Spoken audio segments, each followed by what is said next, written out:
Hello everyone, welcome to Divya education. आज है 12 अगस्त और 12 अगस्त से रिलेटेड हमारे जितने भी करेंट अफेयर्स के क्वेश्चन बन सकते हैं जो कि हमारे किसी भी कॉम्पिटिटिव एग्जाम के लिए बेहद इंपॉर्टेंट हो सकते हैं, उन सभी को हम लोग यहाँ पे इस वीडियो में सॉल्व करेंगे। तो बात करते हैं यदि हम कल के अभ्यास प्रश्न की, तो इसमें आपसे पूछा गया था कि भारत के नियंत्रक एवं महालेखा परीक्षक यानी कि CAG ने हाल ही में शपथ ली है। इस संदर्भ में निम्न कथनों में से कौन सा या से कथन सत्य है, यानी कि CAG जो महालेखा परीक्षक का पद होता है उनमें से कौन से कथन सत्य है या कौन से कथन असत्य है। ठीक है, तो यहाँ पे हमको क्या बताना है, कौन सा कथन सही इसकी व्याख्या कर रहा है। तो इसमें हमारा पहला कथन है कि गिरीश चंद्र मुर्मू को देश का 14वां CAG नियुक्त किया गया है, यानी कि 14वां कैग नियुक्त किया गया है। उसके बाद हम बात करते हैं तो यहाँ पे हमारा दूसरा स्टेटमेंट है, उच्चतम न्यायालय के मुख्य न्यायाधीश ने उन्हें शपथ दिलाई है। ठीक है, तो मैं हमेशा आपको बोलती हूँ और समझाती भी हूँ, जब तब भी आपको वही चीज़ 2-3 बार रिपीट करती हूँ ताकि आप कंफ्यूज मत हो कि हमको स्टेटमेंट जितने भी होते हैं वो बिल्कुल बहुत ही सावधानी से पढ़ने होते हैं। ठीक है, क्योंकि इनसे बहुत से हमारे क्वेश्चन बन सकते हैं, यदि वन लाइनर में भी पूछे जाते हैं और यदि ऐसे स्टेटमेंट में भी कभी क्वेश्चन पूछे जाते हैं तो वहाँ भी हमको आसानी होती है। ठीक है, क्योंकि हम क्वेश्चन को पढ़ने की जो हमारी कैपेसिटी होती है वो हम थोड़ा बढ़ जाती है और आसानी से क्वेश्चन को पढ़ते हैं आराम से कि इसमें पूछा क्या जा रहा है।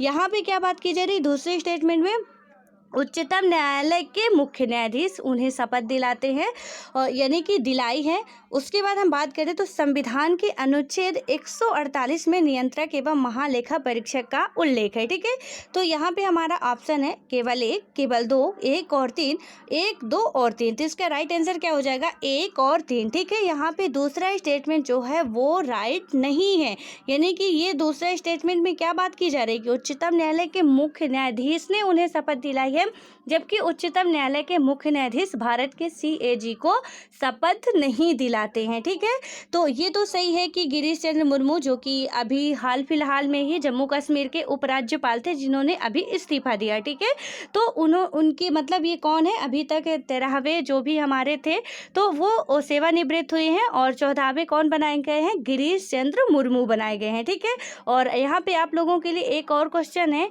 कि जो अभी हाल फिलहाल में जम्मू कश्मीर के उपराज्यपाल बनाए गए हैं वो कौन है, क्योंकि मैंने उसको अच्छे तरीके से सॉल्व करवा दिया। ठीक है, तो यहाँ पे ये 14वें CAG हो गए, लेकिन यहाँ पे ये शपथ नहीं दिलाते हैं।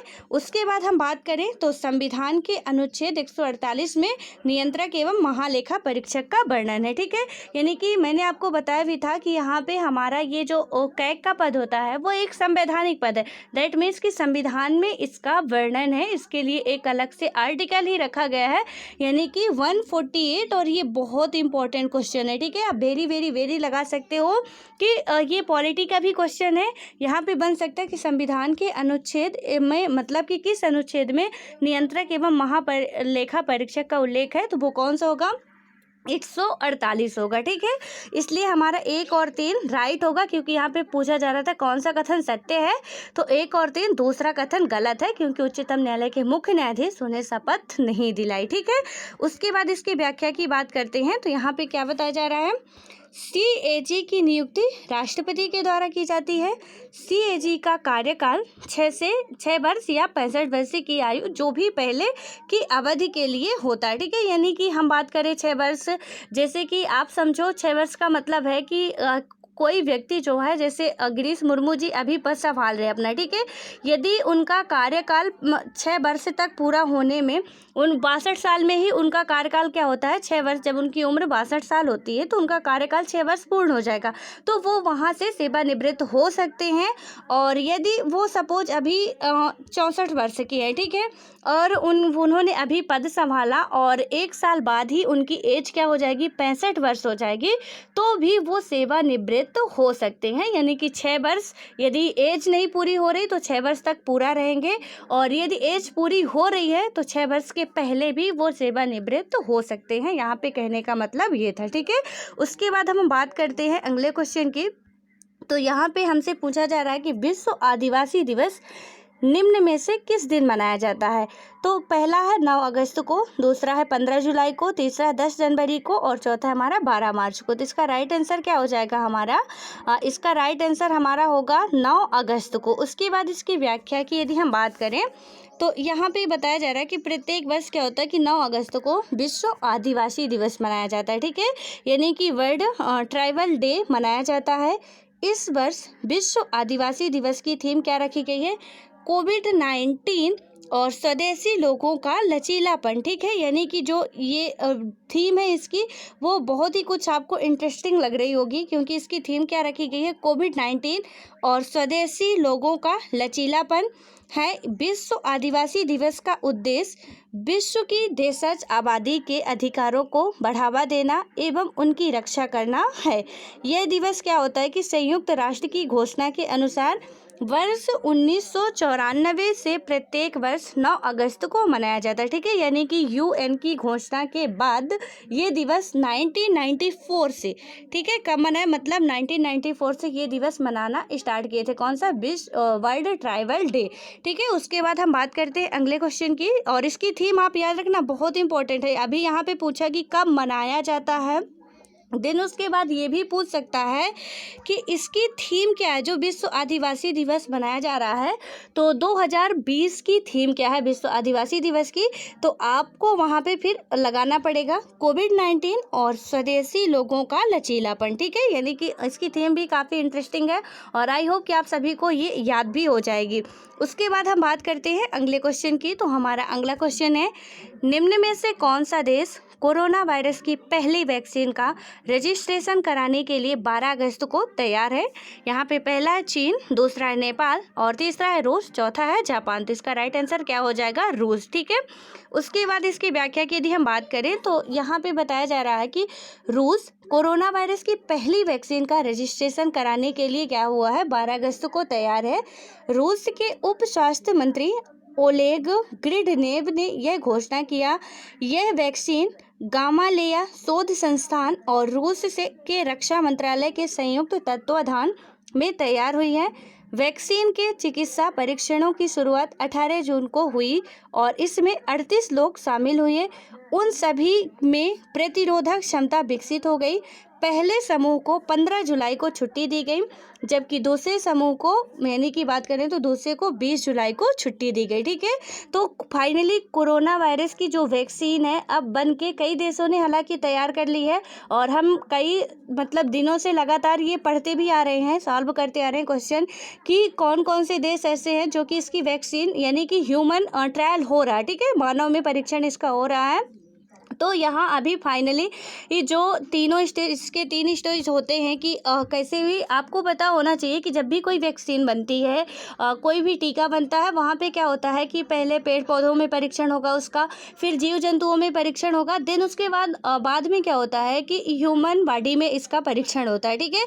जब उनमें साइड इफ़ेक्ट नहीं करती कोई चीज़ें, कोई भी जो भी वैक्सीन बना रहे हैं वो साइड इफ़ेक्ट नहीं करती, जब उसका कुछ इफेक्ट सही दिखता है तो वो लोग फिर क्या करते हैं ह्यूमन बॉडी में, मतलब उनको एक संस्था होती है जहाँ से उनको ऑर्डर मिलता है कि आप ह्यूमन बॉडी में ट्रायल कर सकते हैं, ठीक है।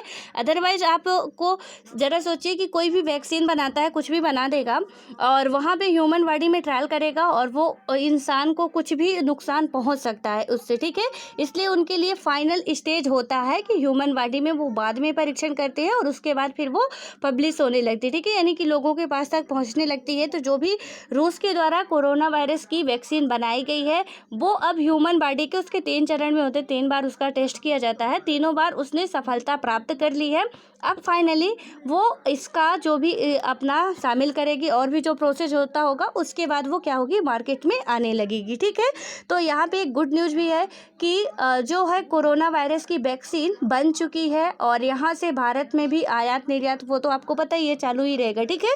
उसके बाद अब हम बात करते हैं आगे की। तो यहाँ पे हमारा अगला क्वेश्चन है, किस राज्य में पहला रेशम प्रशिक्षण व उत्पादन केंद्र स्थापित किया जाएगा? तो इसमें है हिमाचल प्रदेश, उत्तर प्रदेश, मध्य प्रदेश या अरुणाचल प्रदेश। तो इसका राइट आंसर हमारा हो जाएगा अरुणाचल प्रदेश। ठीक है, उसके बाद हम बात करते हैं तो यहाँ पे बताया जा रहा है कि खादी और ग्रामोद्योग आयोग ने अरुणाचल प्रदेश राज्य में रेशम के प्रशिक्षण का व उत्पादन केंद्र की स्थापना का निर्णय लिया है। इस केंद्र को सितंबर 2020 के पहले सप्ताह में लॉन्च किया जाएगा। KVIC हथकरघा और रेशम रीलिंग मशीन जैसी मशीनरी भी प्रदान करेगा। यह केंद्र 25 स्थानीय कारीगरों को प्रशिक्षण प्रदान करेगा और इस क्षेत्र में बुनाई यानी कि क्या बात करें, बुनाई गतिविधियों को बढ़ावा देगा।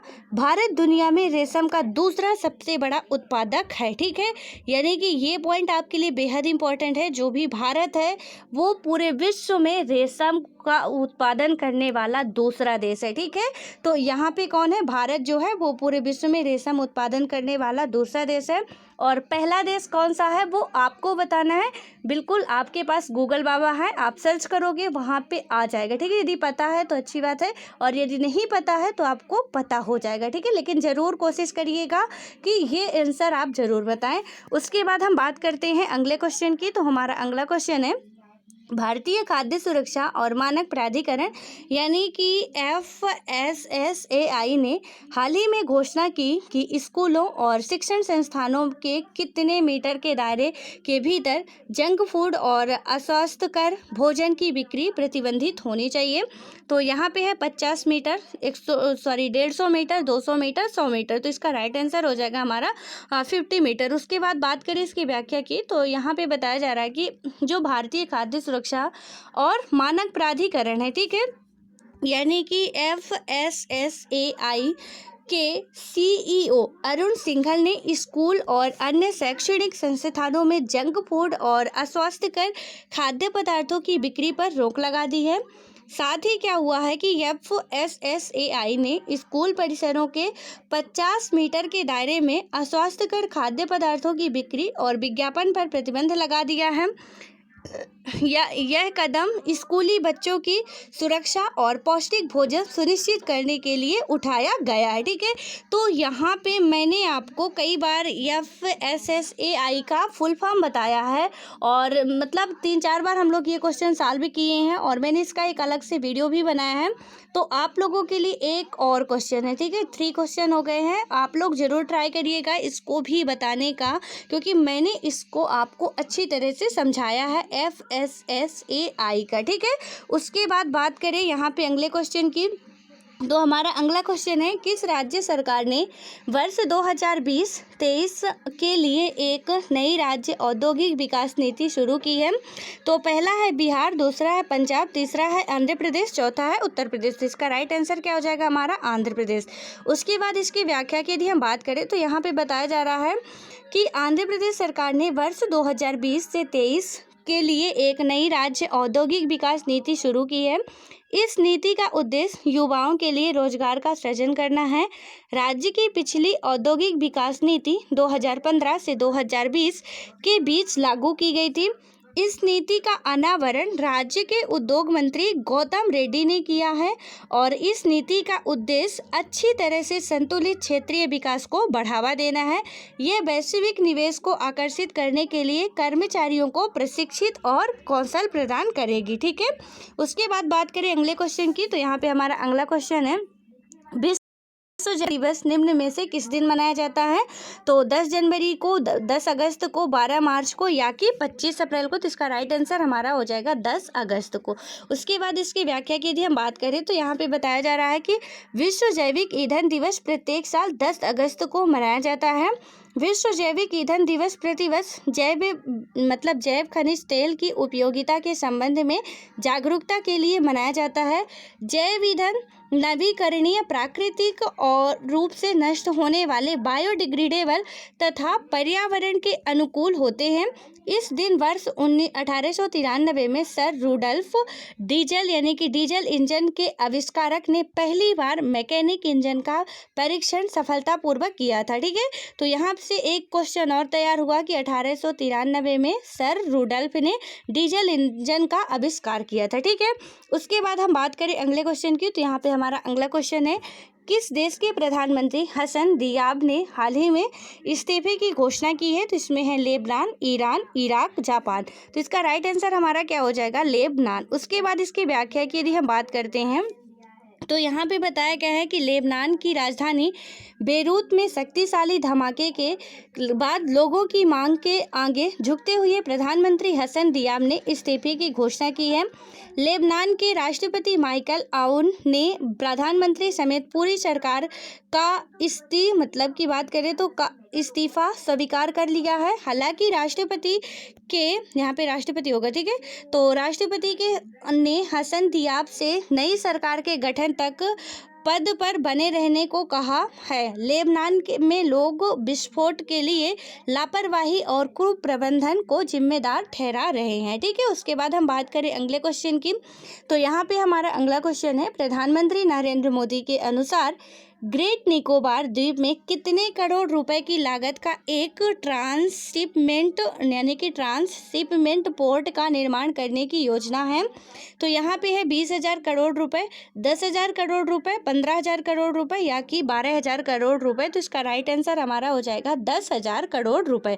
उसके बाद बात करें इसकी व्याख्या की, तो इसमें बताया जा रहा है कि प्रधानमंत्री ने कहा कि आने वाले समय में अंडमान निकोबार बंदरगाह विकास से जुड़ी गतिविधियों के बड़े केंद्र के रूप में विकसित होने वाला यह क्षेत्र दुनिया में कई ट्रांसशिपमेंट बंदरगाहों के मुकाबले काफ़ी प्रतिस्पर्धी दूरी पर स्थित है। जब ये बंदरगाह एक बार बनकर तैयार हो जाएगा तो यहाँ बड़े बड़े जहाज भी रुक पाएंगे। इससे समुद्री व्यापार में भारत की हिस्सेदारी बढ़ेगी और युवाओं को रोजगार के नए मौके मिलेंगे, ठीक है। उसके बाद हम बात करें अगले क्वेश्चन की, तो यहाँ पे हमारा अगला क्वेश्चन है, हाल ही में भारतीय प्रधानमंत्री के द्वारा अंडमान और निकोबार द्वीप समूह के लिए किस परियोजना का उद्घाटन किया गया है? तो पहला है सबमरीन केबल कनेक्टिविटी परियोजना, दूसरा हीराकुंड बांध परियोजना, तीसरा है पोचामपाद परियोजना और चौथा है हमारा मालप्रभा परियोजना। तो इसका राइट आंसर हमारा क्या हो जाएगा? बात करें यहाँ पे तो सबमरीन केबल कनेक्टिविटी परियोजना। उसके बाद हम इसकी व्याख्या की यदि हम बात करते हैं तो यहाँ पे बताया जा रहा है कि प्रधानमंत्री के अनुसार अंडमान और निकोबार द्वीप समूह में अपने सामरिक महत्व के कारण समुद्री और स्टार्टअप हब के रूप में विकसित होने जा रहा है और इसके लिए सरकार ने इस प्रकार की विकास पहलों पर प्रकाश डाला है। यह पोर्ट ब्लेयर को स्वराज द्वीप, little Andaman, Car Nicobar, Kamorta, great Nicobar, long island और रंगत से जुड़ेगी। इस पहल से इन क्षेत्रों में पर्यटन को भी बढ़ावा मिलेगा जिससे रोजगार में भी वृद्धि होगी, ठीक है। उसके बाद हम बात करें अगले क्वेश्चन की, तो यहाँ पे हमारा अगला क्वेश्चन है, किस राज्य सरकार ने इंदिरा वन मितान योजना के शुभारंभ की घोषणा की है? तो यहाँ पे पहला है बिहार, दूसरा है पंजाब, तीसरा है छत्तीसगढ़, चौथा है राजस्थान। तो इसका राइट आंसर हमारा हो जाएगा छत्तीसगढ़, ठीक है। उसके बाद इसकी व्याख्या की बात करें तो यहाँ पे बताया जा रहा है कि छत्तीसगढ़ के मुख्यमंत्री भूपेश बघेल ने स्वदेशी लोगों के अंतर्राष्ट्रीय दिवस की पूर्व संध्या पर इंदिरा वन मितान योजना का शुभारंभ की घोषणा की है। यह छत्तीसगढ़ के वनवासियों का समर्थन करने और आत्मनिर्भरता हासिल करने की पहल है। इस योजना का उद्देश्य छत्तीसगढ़ के अनुसूचित क्षेत्रों के 19 लाख परिवारों को स्वरोजगार के अवसर उपलब्ध कराना है। यह योजना फल देने वाले वृक्षों और औषधीय पौधों के रोपण को प्रोत्साहित करने के लिए है, ठीक है। उसके बाद हम बात करें अगले क्वेश्चन की, जो कि आज का हमारा अभ्यास प्रश्न है, विश्व स्तनपान सप्ताह, ठीक है, यानी कि वर्ल्ड ब्रेस्ट फीडिंग वीक यानी WVW मनाया जाता है। तो ये आपको याद रखना, इसका फुल फॉर्म भी पूछ लिया जा सकता है, ठीक है। कभी कभी ऐसे नहीं देगा कि विश्व स्तनपान या वर्ल्ड ब्रेस्ट फीडिंग वीक, तो यहाँ पे WVW दे देगा। तो आप समझना पड़ेगा कि इसका फुल फॉर्म क्या होगा, या कि फुल फॉर्म पूछ सकता है या कि क्वेश्चन में ही ऐसे दे सकता है। तो वहाँ पे आपसे ये बनना चाहिए वर्ल्ड ब्रेस्ट फीडिंग डे, ठीक है, यानी वीक। तो यहाँ पे पहला है जुलाई के अंतिम सप्ताह में, दूसरा है अगस्त के पहले सप्ताह में, तीसरा है अगस्त के दूसरे सप्ताह में और चौथा है हमारा अगस्त के तीसरे सप्ताह में। तो इसका राइट आंसर आपको बताना है कि क्या होगा, ठीक है, क्योंकि अभी जस्ट हमने कल परसों ही इसको सॉल्व किया है। सो आई होप कि आप सभी लोग इसका राइट आंसर देंगे ही, और साथ साथ जो भी बीच में पूछे जाते हैं, ठीक है, जो मैं समझाती जाती हूँ, और जो बीच में क्वेश्चन पूछे जाते हैं वो सिर्फ इसीलिए पूछे जाते हैं ताकि थोड़ा आप भी अपना दिमाग लगा के कहीं से क्वेश्चन का आंसर खोजने की कोशिश करें, ठीक है। आप में से जो भी कमेंट नहीं कर पाते हैं तो ईमानदारी से आप अपने लिए पढ़ रहे हैं, इसलिए आप ज़रूर खोजा करिए और अपने नोट्स में उसको नोट कर लिया करिए कि हाँ ये क्या है, ठीक है। हम करंट अफेयर तो यहाँ ठीक है सॉल्व कर रहे हैं, बट इससे हमारा जीके और जीएस भी धीरे धीरे कंप्लीट होता जा रहा है, ठीक है, साथ साथ ही। तो आप लोग उसको भी ट्राई किया करिए कि कैसे क्या बनेगा, ठीक है। सो आई होप कि आप सभी लोग राइट आंसर देंगे, और इसी आशा के साथ मिलते हैं अब नेक्स्ट वीडियो में। तब तक के लिए bye bye, all the best.